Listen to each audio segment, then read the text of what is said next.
Rear shocks are a key part of the suspension system, and they can be tuned to adjust the performance of the bike.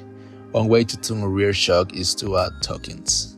Tuck-ins are small plastic discs that are inserted into the air chamber of the rear shock. They reduce the volume of the air chamber. This means that the shock will be more resistant to bottoming out or reaching the end of its travel. There are a few reasons why you might want to add tuck-ins to your rear shock. If you find that you are bottoming out really easy, which is my case, adding tuck-ins can help to prevent this. Additionally, adding tuck-ins can make your suspension feel more progressive, meaning that it will be more supple at the beginning of its travel and stiffer at the end of its travel. So how many tuck-ins should you add? The number of tuck-ins that you add to your rear shock will depend on a few factors, including the type of shock you have, your weight, and your riding style. In my case, I have a Rock Shock Deluxe, and I'm going to be adding 3 tuck-ins. You can insert as many tuck-ins as you need.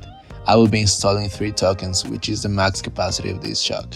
And then you screw the air can again, and then you put some air in the shock, and then you're good to go. Remember to always set your sag according to your weight and also to all the stuff you have when you're riding, including your helmet and your backpack and everything you have. So now it is time for testing.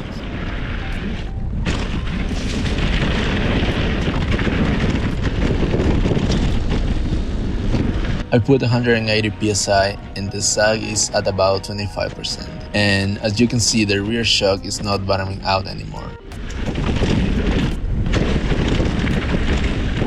I know this shock is not the best shock in the market, but with these tuck-ins installed, it does a pretty good job.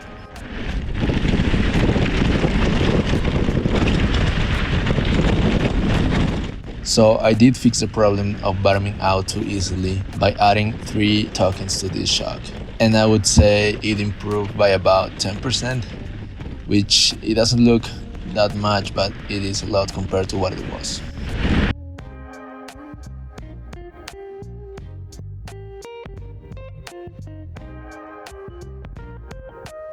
So if you have the issue of bottoming out your suspension easily, try adding some tuck-ins.